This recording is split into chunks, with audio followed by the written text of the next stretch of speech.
Collisions! They happen when two objects try to enter the same physical space. Due to Newton being a big nerd, that means that objects will push against each other. As important as this is in real life, it's also important in video games. What good is a wall if it doesn't act like a wall? Seeing as I'm making a 3D FPS, walls are going to be very important. Not only for keeping the player inside the level, but also providing platforms for them to walk and jump on. Thankfully, this is a super easy task, as the maths and logic are already done for us by the game engine. Yeah, I'm using GameMaker. So that means the handling of a third axis in space has to be defined by myself. GameMaker! The good news is, there are way smarter people than me in the world that we can borrow all that smart math from. I'm using Dragon Knight's 3D collision scripts for my game, but I still need to program how that logic should work. This is the starting code I have. The issue with this is that it's not very efficient, and it's a big tangled jumble mess. Lots of spaghetti! So how do we improve these issues? The solution I came up with is that we use a player collision state machine. What is a state machine? Well, it's actually called a finite state machine. This means we define possible states of collision the player can be in, and what to do if we are in a certain state. This approach is a lot better as it makes our collision logic easier to read and de-spaghettified. Somebody touch my spaghetti! Doing this is great because now the code is separated and we can check collision differently depending on what the player is doing. So, we have different states for walking, jumping, falling, and whatever else we want.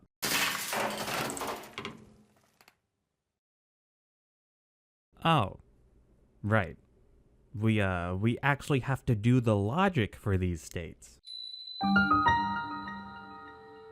The logic for walking is pretty easy and simple.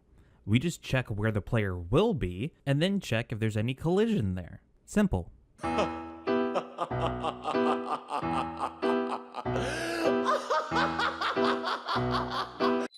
I'm going to jump! Do a flip! Jumping is a little bit more complicated.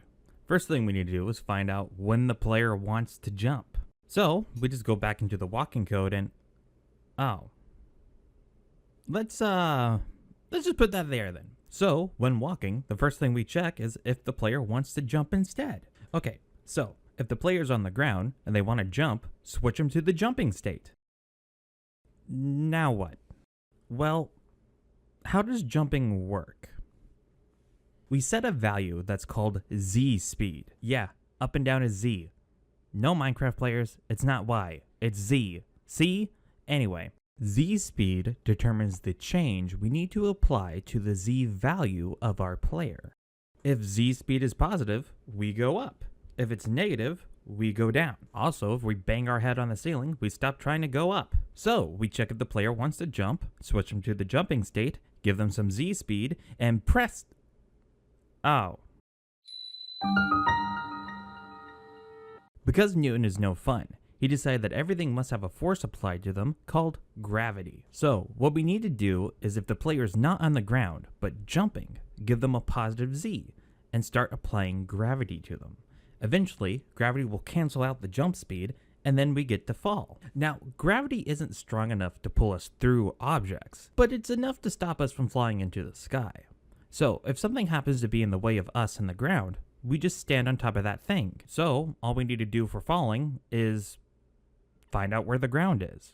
In my game, Z0 will always be the floor of the level. No matter what that is, it's going to be ground. If you fall past it, you get placed on top of it.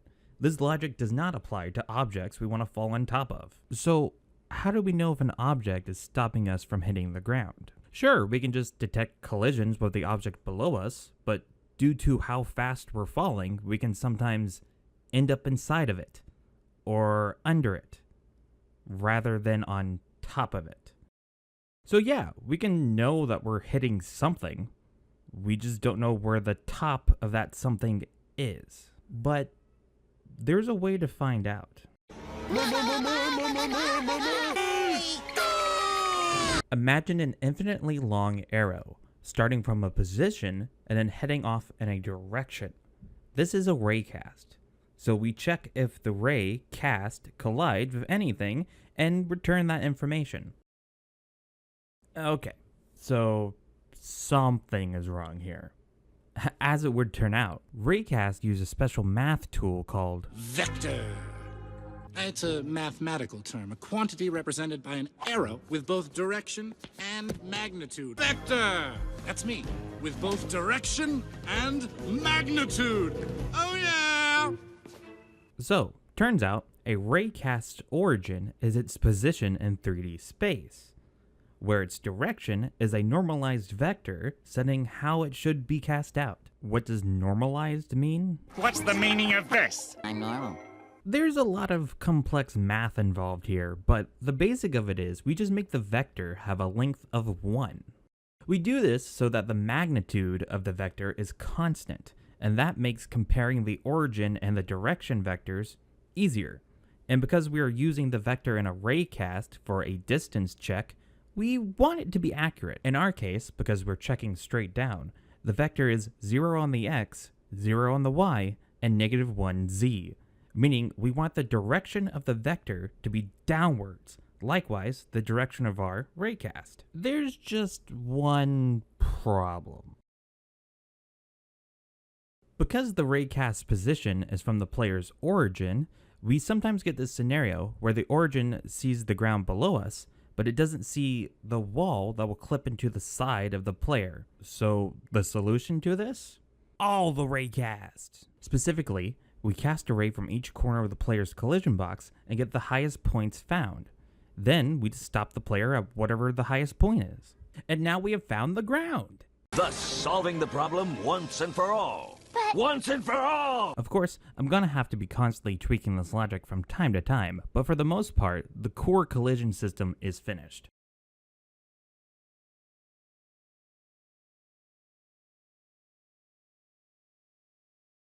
Oh, for the love of...